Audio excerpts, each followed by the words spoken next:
지금은 사상 집 사라고 떠밀어도 집 못 사요. 어지간해서는. 네. 지금은 재테크라는 생각을 버려야 의사결정이 될 겁니다.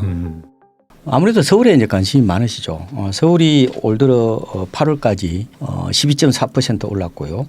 수도권은 그러니까 서울, 경기, 인천을 다 포함하는 겁니다. 8.5% 올랐고 전국으로 해보니까 한 5.1%. 지방은 조금 약해요. 그래서 한 1.7% 정도 올랐는데 이 추세라면 아마 서울 기준으로 본다면요. 실거래가는 아마도 올 연말까지 한 3에서 최소 13에서 조금 긍정적으로 보면 15%까지 오르지 않을까. 네. 집값이 반등이 가파르면 가파를수록 실수요자들은 어떻게 보면은 이제 내 집 마련의 어떤 실기를 놓쳐버리는 상황이고 훨씬 더 이제 불리한 상황이 된다. 저는 이렇게 보고 있습니다. 네. 그러면 사실 이 작년에 아까 말씀해 주신 네. 것처럼 작년에 한 22%가 빠진 서울이 네. 벌써 한 12%, 한 13% 정도 회복을 했다고 네. 하면은 상당히 빠른 속도의 회복세 아니겠습니까? 예, 그렇습니다. 그럼 이렇게 어떤 뭐 사이클의 변화라고 할까? 이런 네. 변화가 이렇게 급격하게 일어난 이유는 뭐라고 생각을 하십니까? 그거는 이제 스마트폰 시대, 그러니까 포노사피엔스 시대의 특징입니다. 네. 그러니까 모든 게 광속이에요. 지금 스마트폰은 이제 정보를 리얼타임으로 모든 사람이 다 그것만 쳐다보고 있잖아요. 저도 이제 유튜브를 하다 보면은 사람들이 스마트폰을 그렇게 자주 보는데도 불구하고 뭔가 이렇게 막 갈린단 말이죠. 네. 의견이 막 갈려요. 그리고 거기다가 어떤 사람들은 똑같은 어떤 통계를 보고도 아니다 막 하면서 이렇게 서로 막 의견이 달라지는 거예요. 네, 그렇다는 맞습니다. 거는 이 스마트폰을 받아들이는 이 사람들에서 어떤 뭐 정보의 격차가 있다거나 접하는 어떤 게 다르기 때문에 이렇게 생기는 건가요? 대부분이 유튜브를 이제 들으신 분들은 거의 내 집 마련 실수요자거든요. 네. 이때 내 집 마련은 물어보면은 80%가 아파트를 얘기하는 겁니다. 그렇죠. 근데 그 도대체 여러 가지 지표가 있는데 네. 가령 뭐 전국 주택 가격 동향을 보고 의사결정하면 이미 늦잖아요. 지금 다시대 다가구는 오히려 지금 빠지고 있는 상황이거든요. 그렇죠. 주택은 사실 다른 걸 다 포함한 건데. 그렇죠. 아파트가 그러니까 아니라. 이걸 보고 뭐라 그러냐면은 이걸 지록이마라고 얘기를 합니다. 그러니까 사슴을 가리키면서 말을 얘기하는 거죠. 네. 표본 통계 같은 거 있잖아요. 네. 그거는 굉장히 늦어요. 그러니까 부동산원도 보면은 실거래가 기준으로 보면은 서울은 1월부터 올랐잖아요. 네. 경기, 인천, 전국은 2월부터 올랐는데 네. 이 표본 통계는 언제부터 오르냐면 서울은 5월부터 올라요. 그다음에 경기, 인천은 6월부터 오르고 네. 전국은 7월부터 올라요. 시차가 4개월에서 5개월 정도 차이가 난단 말이에요. 그러니까 4월 달, 5월 달, 6월 달, 7월 달 이럴 때도 뭐든 얘기가 많았어요. 대득값 방색이 그때도 안 많았죠. 좋았죠. 네. 그러니까 그게 담론에 빠지는 거예요. 그러니까 제가 꼭 드리고 싶은 말씀은 여러분들이 박사학위 논문이나 석사학위 논문 쓰시는 분이 아니면은 너무 담론에 빠지시면 안 돼요. 전망의 노예가 너무 되시면 안 돼요. 그건 갖다 붙이기 나름이거든요. 그래서 항상 제가 드리고 싶은 거는 이 장바닥 시세, 그러니까 실거래가하고 좀 더 디테일하게 본다면은 2천 가구 이상 대단지, 그다음에 실거래가, 그다음에 저희들이 KB 선도 50 지수도 좋아요. 네. 여기 좀 빠르게 시장을 반영하는 특성이 있기 때문에 그래서 우리가 피부로 느끼는 체감 지수 있잖아요. 네. 요거는 주로 이 세 가지 지표하고 좀 비슷합니다. 실거래가 지수하고 KB 네. 선도 50 50단지. 지수하고 네. 50 지수하고 네. 그다음에 2천 가구 이상 대단지 아파트 그걸 기준으로 해야 여러분들이 안 헷갈리실 거예요. 네. 너무 이게 그 평론가적 마인드를 가지시면 저는 안 된다고 봐요. 그거보다 실수요자는 실수요자답게 사고하고 행동하는 게 훨씬 더 실용적이지 않느냐 이렇게 저는 말씀을 드리고 싶어요. 네. 그러니까 결국에 내가 뭐 어떤 통계를 가지고 판단하려고 하는 것도 결국에는 내가 이제 살 집, 어떤 한 개의 단지에 한 개의 호실을 사는 거기 때문에 네. 그게 어떻게 움직이느냐를 보는 게 중요한 그래서 거지. 뉴스 보고 네. 통계 보고 집을 사면요 늦어요. 이미 뭐 한두 달 전, 뭐 두세 달 전 얘기를 하는 걸 수도 있겠죠. 그렇죠. 이미 지난 얘기. 그러니까 이걸 보고 뭐라 그러냐면은 백미러 보고 운전한다고 그래요. 아니 앞을 보고 운전해야 되는데 그러니까. 자꾸 과거 통계를 가지고 지금 보는 거는 관계 없는데 네. 미래를 내다보니까요 항상 이 엇박자가 나는 거예요. 그래서 이제 사람들이 이제 이런 얘기를 하잖아요. 주택 경기 회복 시점하고 내 집 마련 시기하고 동일시하려는 경향이 있어요. 그 평론가적 마인드를 갖기 때문에 네. 그래요.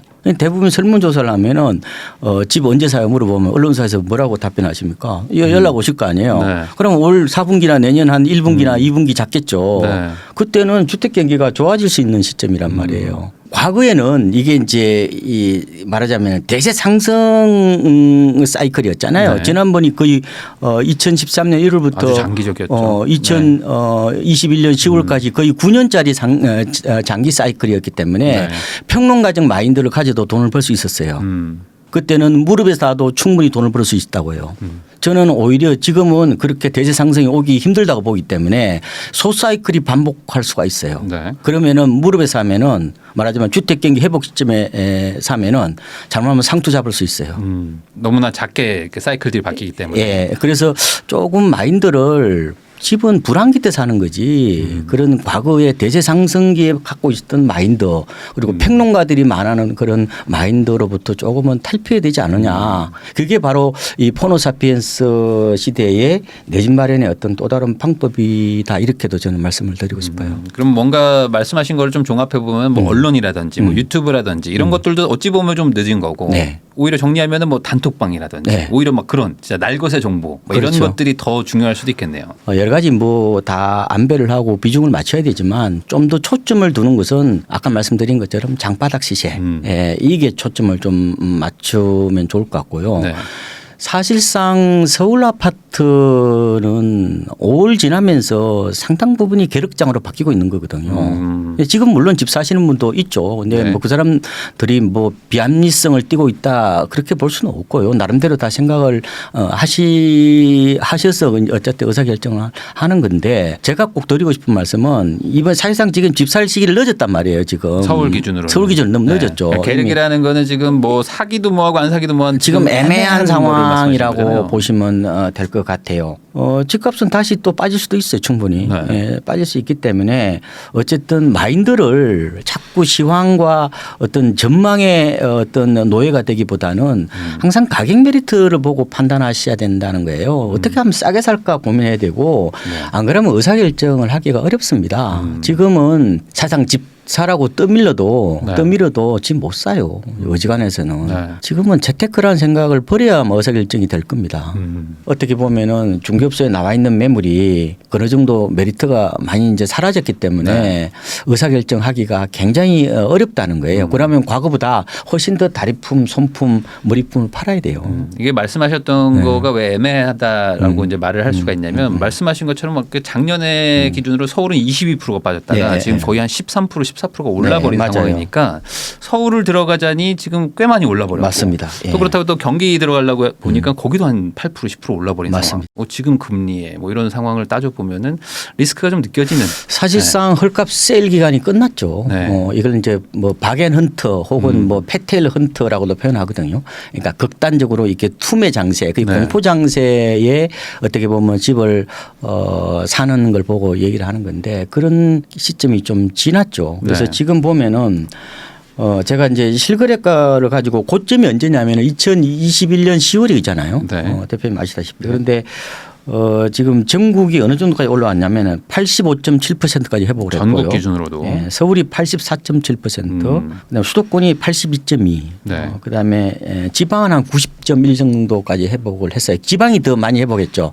지방은 그 이른바 고금리 태풍의 영향을 좀 덜 받아요. 네. 오를 때도 이제 유동성이라든지 통화량 영향을 좀 덜 받고 주로 전세 시장하고 주로 입주 물량의 영향을 많이 받고 또 지역 경기 영향을 많이 받는 구조인데 투자 상품화가 좀 덜 됐다고 보면 되죠. 그러다 보니까 지금 덜 오르고 덜 빠졌다고 보면 되고요. 그런데 지금 수도권 기준으로 보면은 한 82% 수준이잖아요. 네. 많이 치고 올라온 상황이죠. 결국은 판단할 수 있는 근거는 고점 대비 어느 정도 싼지 여기에 아마 초점을 맞춰야 의사결정이 되지 않을까 저는 이렇게 보는 겁니다. 예. 그럼 이제 말씀하셨던 게 약간 아파트 위주로도 얘기해 주신 게 있어가지고 그럼 지금 비아파트 뭐 소위 말하는 뭐 오피스텔이라든지 뭐 빌라 뭐 이런 것들 시장은 지금 되게 안 좋다 얘기가 여전히 나오고 있는데 그거는 통계로도 많이 나오고 있고요. 그 연립 다세대 주택도 실거래가가 뜹니다. 그런데 전국 기준으로 보니까 올 들어 8월까지 한 1.37% 정도 올랐어요. 아, 1.37%. 그런데 8월에 오히려 0.06% 오히려 하락했습니다. 네. 9월은 약간 0.13 잠정치가 잠정으로. 있잖아요. 그거는 이제 소폭 플러스를 보이고 있는데 지금 잘 아시다시피 다세대 다가구 또 오피스텔 당분간은 조금 어렵지 않을까. 네. 그러니까 사실상 이게 이제 서울도 많을 때는 아파트는 갭 투자가 전체 수요 절반 정도 되기도 했잖아요. 지금 낙폭 과대 지역에서 일부 MZ 세대들을 갭 투자를 하고 있는데 지금 다세대 다가구는 어떻게 갭 투자를 할 수가 없어요. 네.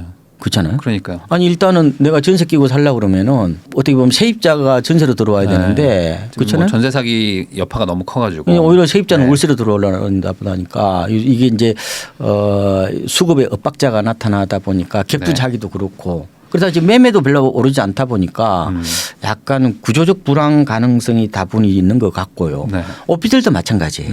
그런데 이제 이런 여러 가지 세입자의 어떤 그런 생존 본능에 따른 뭐 혹은 또 매수자들이 어떤 그런 약간 손실의 피 뭐 네. 이런 이런 것들이 맞물려 있긴 하지만 가격이 별로 이렇게 힘을 못 쓰고 거래가 안 되는 이유는 가격이 별로 안 빠졌기 때문에 그럴 수도 있어요. 왜냐하면 소단지잖아요. 네.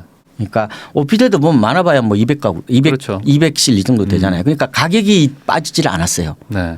가격이 어느 정도 몰라요. 시세 포착이 안 돼요. 그러니까 생각보다 거래도 안 되고. 네, 거래도 안 되니까 시세를 모르는 거예요. 그러니까 그런 어떤 측면, 그러니까 아파트는 특히 대단지 중심으로 이번에 급락이 왔고 먼저 반등이 왔는데 아파트는 사실상 준금융 상품이라고 표현하고 유사금융 상품이라고 표현할 정도로 굉장히 이게 어떻게 보면은 급락이 오고 또 이렇게 그만큼 가파른 어떤 반등이 오는데 워낙 이 거래가 없는 그러다 보니 시세 포착이 어려운 이런 비아파트 쪽은 아파트 시장하고는 좀 어떻게 보면 다르죠. 그러니까 내가 실수요자 측면에서 그러면 빌라라든지 오피스텔을 사고 싶은데 막상 살라고 해도 어때요? 아니 시세가 적정 시세를 알 수가 없는 거예요. 네. 그러다 보니까 특히 거래가 좀 안 되는 그래서 지금 시장을 이중양극화라고도 표현해요. 서울 수도권하고 지방 그리고 또 하나는 아파트와 비아파트 간의 이런 차별화 양상들이 시장에 좀 뚜렷하게 좀 나타나고 있다 이렇게 보시면 될 것 같습니다. 네. 사실 부동산 시장은 요즘 뭐 사실 뭐 세계 경제도 뭐 워낙 변수도 많고 하다 보니까 참 복잡해지고 있는데 네. 그럼에도 불구하고 뭐 지금 부동산 시장으로 한정해 가지고 지금 시장에서 가장 주목해야 될 좀 중요 변수는 뭐라고 생각하십니까? 보통 논문을 보면 한 4가지 정도로 보고 있거든요. 하나는 이제 M1이라고 그래서 협의 통화를 좀 보고요. 네. 그다음에 M2라고 해서 광의 통화, M1 플러스나 2년 이하 저축성 예금을 넣고 네. 그다음 미국의 기준금리를 보고 또 가계대출 한 4가지 정도를 봅니다. 네. 물론 이제 정부가 올 들어서 13 대책도 내놨고 뭐 15억 넘어서 어떤 뭐 대출도 풀고 뭐 그죠? 특례보금자리론도 풀고 이런 측면도 있긴 있는데 M1으로 보니까 1년 전 비교해 보면 한 12.2% 줄었어요. M1이. 통화량이 오히려 줄었군요. 줄었어요. 네. 그다음에 M2가 저는 굉장히 좀 중요하게 보는데 특히 대도시 지역의 아파트는 M2하고 저는 밀접한 연관이 있다고 보는데 문재인 정부 때 연평균 10% 늘어났던 이 M2가 지금 7월 기준을 보니까 전년 1년 대비해서 한 2.5%밖에 안 늘어났어요. 그다음 미국 기준금리가 작년 연말에 상단으로 4.5%였잖아요. 네. 지금 5.5% 정도로 올랐죠. 그럼 좋아진 게 하나도 없네요. 집값이 오를 이유가 없잖아요. 네. 그런데 이 중에서 결정적인 게 가계대출이라고 봐요. 6개월 연속 늘어났거든요. 네. 특례보금자리론도 영향을 좀 당연히 줬겠죠. 그죠? 그렇죠. 정부가 최근에 대출을 쪼는 것까지는 아니에요. 지금은요. 대출에 대해서 약간 뭐예요? 예, 물꼬를 조금 이렇게 풀어줬죠. 좀 덜 들어가게 네. 예, 유동성이 좀 덜 들어가게끔 이거 속도 조절이라고 표현하는데 그러다 보니까 뭐예요? 뭐 특례보금자리론 일반형을 뭐 더 이상 네. 안 판다든지 9월 27일인가요? 그때부터 없었죠. 그다음에 이제 뭐 50년짜리 대출을 하더라도 DSR은 네. 뭐 40년으로 네. 줄인다는 이게 갑자기 이제 어떻게 보면 물이 못 들어가게 논문을 막아버리는 건 아니에요, 그죠? 네. 그렇지만 이런 점도 적절한 어떤 그런 시장에 또 시그널이 되기도 하고 또 대출 금리가 많이 오르고 있잖아요. 네. 또 싼 게 다 팔렸고. 그다음에 역전세는 아직 남아 있고. 네. 그렇다고 본다면은 아마 올 가을 장까지는 아마 마이너스가 나오지는 않을 것 같고 조심스럽게 아마 내년 초 정도 되면은 아마 약보합 가능성은 일부 일어나야 돼요. 네. 열어놔야 되는데 또 다른 변수가 뭐냐면은 이 공급 부족이라는 불안 심리거든요. 네. 그리고 고분양가 후폭풍 요게 지금 집값을 저지하는 어떤 그런 네. 요소가 되고 있어요. 제가 약간 지금 집값이 버블이 있다고 그랬죠. 네. 근데 만약에 지금 공급 부족 불안 심리가 저게 이제 시장에서 계속 언론에서 떠들잖아요. 그러면 그게 어떻게 되냐면은 이게 무주택자들을 결국 어떻게 보면 건드리는 걸 수 있단 말이에요. 네. 그래서 어느 정도 무주택자들이 불안 심리에 사로잡히느냐 그에 따라서 시장 향배가 좀 달라질 수 있다. 네. 그리고 지금 분양가가 너무 비싸잖아요. 실제로도 뭐 지금 계속 올라가는 추세다 보니까. 그러다 보니까 기존 아파트 법을 합리화시켜 버린단 말이에요. 네. 이게 얼음을 어떻게 보면은 이게 얇아야 되는데 고분양가가 되면은 어떻게 되냐면은 이게 얼음을 좀 두텁게 만든단 말이에요. 네. 그럼 얼음이 깨지려면은 작년과 같은 미국발로 고금리 쇼크 같은 엄청나게 큰 충격이 와야 되는데 이른바 금융지표로 본다면은 집값이 오를 이유가 없는데 가계대출이 늘어나서 그렇다. 네. 그렇지만 지금 가계대출도 약간 지금 숨고르기 혹은 뭐 조금 조절에 나섰기 때문에 오히려 집값이 약간 약보합세로 갈 수는 있는데 저는 크게는 안 빠질 거라고 봐요. 그럼 우선은 이제 말씀해 주신 것들 요인들을 하나씩 보면은 우선은 지금 가장 뭐 이슈가 될 수 있는 것들 중에 하나가 뭐 미국의 기준금리. 네, 네. 근데 지금 뭐 미국이 지금 올리네 마네 하면서 뭐 또 좀 그 국채 금리가 막 뛰기 시작하니까 또 요번에 또 동결 가능성을 살짝 또 내비치기도 하고. 그렇죠. 그러면 지금 금리가 뭐 올라도 뭐 한 번 아니면 또 안 올라간다. 그리고 한국은 또 지금 뭐 금리 올릴 여력이 없다. 막 이런 얘기들도 막 나오고 있는데 그렇죠. 지금 이 금리 변수는 지금 부동산 시장에서는 좀 어느 정도 좀 약간은 좀 배제가 되는 그런 어느 분위기인가요? 정도 흡수를 했다고 보면 되겠죠. 그러니까 우리가 이제 충격이잖아요. 이게 네네. 충격은요 절대치보다는 변화율에 민감한 겁니다. 네네. 그러니까 만약에 이제 지금 신용대출이 얼마 정도 6% 정도 돼요 벌써. 그렇죠. 네. 근데 그게 7% 됐다고 그래서 어떻게 보면 변화율로 보면 얼마 안 되잖아요. 근데 그렇죠. 그 절대치로는 높지만 2에서 6 된 거랑 6에서 7 된 그게 거 다르죠. 다르죠. 그러니까 네. 시장을 보면 이게 내성이라는 게 있는 거기 때문에 모르겠습니다. 뭐 집값을 크게 끌어올리지는 못하죠. 뭐 적응한다고 집값이 올라요. 그렇게 보기는 좀 힘들지만 대출에 영향을 주거나 아니면은 네. 시장 수요자들이 어떤 심리 영향을 주는 거는 이 기준금리하고죠. 네. 또 하나는 미국의 기준금리 네. 이 두 가지 영향을 주거든요. 미국 기준금리 시장금리를 건드리기 때문에 이제 아까 제가 미국 기준금리가 오히려 더 우리나라 국내 기준금리보다 더 주택시장에 민감하게 반영한다는 그런 네. 논문들 제가 소개해 드린 것처럼 영향을 주는데 지금 그렇게까지 큰 변수로 보기에는 큰 변수 이미 어느 정도 좀 적응을 했다. 예, 그렇게 보고 아마 내년의 변수를 제가 이 공급 부족 불안 심리하고 고분양가 네. 그다음에 4월 총선이 조금 영향을 줄 수 있을 거예요. 네. 그런데 그것도 이제 어떻게 될지 누가 다수당이 될지 모르잖아요. 지금 뭐 완전 접전이더라고요. 예, 지지율이. 만약에 지금의 여당이 다수당이 된다면은 변수가 되겠죠. 지금 대기하고 있는 말하자면 계류하고 있는 이 법안들이 많잖아요. 네. 뭐 아파트 매입 임대 사업이라든지 취득세 네. 중과 완화나 단기양도세 또 완화 부분 또 재초안이라고 그러잖아요. 네. 재건축 부담금 그런 부분까지 지금 민감한 내용들이 있어서 다수 변수가 될 수 있는데 만약에 뭐 그 반대로 된다면은 만약에 지금 야당이 다수당이 되면은 네. 그러면 총선은 뭐가 되는 거예요? 고정 변수가 되버려. 그렇죠. 뭐 지금 정책을 또 유지할 수도 있는 거니까. 그렇죠. 그런 측면에서 보기 때문에 어쨌든 내년은 사실상 네. 전망을 너무 그렇게 연연하지 않으시는 게 좋을 것 같은데요. 저는 소박스권 장세로 봅니다. 아, 그냥 계속 박스권이 아주 작게 움직이는 왜냐하면은 서울 기준으로 좀 말씀 올릴게요. 네. 서울이 2022년에 어떻게 보면은 22%나 폭락이 왔잖아요. 네. 벌써 8월까지 12.4%가 올랐으니까 그러면 이만 한 15%까지 만약에 오른다면은 많이 올랐잖아요. 네. 그래서 오히려 내년에 경기가 오히려 나을 수도 있어요. 왜냐하면은 경기가 지금 올 들어서 8월까지 7.1% 올랐거든요. 네. 인천은 4.4%.